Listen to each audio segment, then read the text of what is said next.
আর আমি প্যাটার্নের আরেকটা গুরুত্বপূর্ণ বিষয় নিয়ে আলাপ করব, সেটা হচ্ছে যে কোনো প্যাটার্ন বীজগণিতীয় রাশিকে সমর্থন করে। তাহলে যে কোনো প্যাটার্ন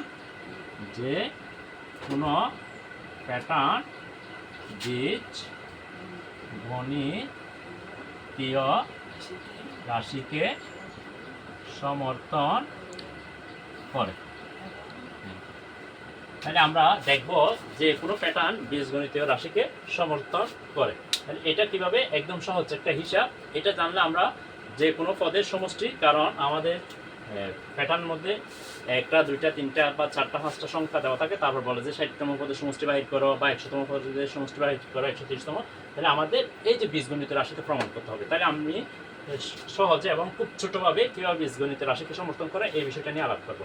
তাহলে প্রথমে মনে করো আমি একটা প্যাটার্ন লিখতেছি 4, 7, 11, 10, তারপর হচ্ছে 13, এইরকম 13, 14 ডট ডট দিলাম।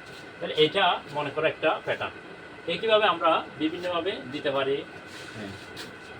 তাহলে এখন আমাদের একটু জিনিস খেয়াল করতে হবে, এই ক্ষেত্রে আমাদের প্রথমে পার্থক্যটা খুঁজে বাহির করতে হবে। তাহলে পার্থক্য কত? 4 এর সাথে পার্থক্য কত? 3। 10 এর সাথে পার্থক্য কত? 3। 13 আর 10 এর পার্থক্য কত? 3। দুঃখিত, এটা 14 হবে না, তাহলে এটা কত হবে? আমরা 16। তাহলে 13 আর 16 এর পার্থক্য কত? 3।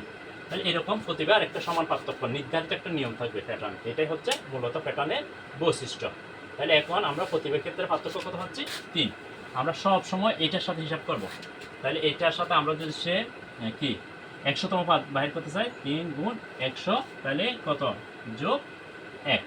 অর্থাৎ যে কোনো 3 কে 3, প্রথম পদের ক্ষেত্রে 3 গুণ 1, তাহলে 3 কে 3, এখানে আছে 1, তাহলে কত হবে? 4, তাহলে এখানে 1 লিখবো। 3 কে 3, 3 আর 1 4। একইভাবে আমরা যদি সে দ্বিতীয় পদ করি, 3 গুণ 2 যোগ 1, তাহলে 3 দুগুণ 6, 7।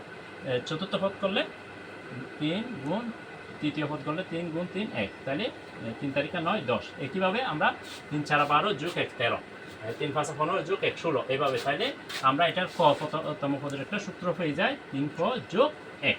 এটা হচ্ছে মূলত বীজগণিত রাশির সমর্থন। আমি একইভাবে আরেকটা জিনিস দেখাতে পারি। তাহলে মনে করো কি দিলাম, 7, 11, আর কি দিতে পারি? 15।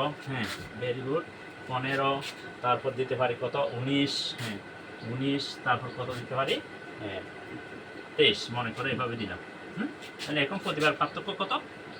4 4 4 4 না? তাহলে প্রথম পদ করলে 4 গুণ 1, তাহলে কত যোগ করতে হবে? 3, তাহলে কত হয়? 7। দ্বিতীয় পদ ক্ষেত্রে 4 গুণ 2 যোগ 3, তাহলে কত হবে? 8 আর 11, এইভাবে। তাহলে আমরা কতম পদ বাহির করলে 3 ক যোগ 3। তাহলে এইভাবে আমরা যে কোনো রাশিকে বীজগণিতীয় রাশিতে কী করতে পারি? প্রমাণ করতে পারি বা নিয়ে যেতে পারি।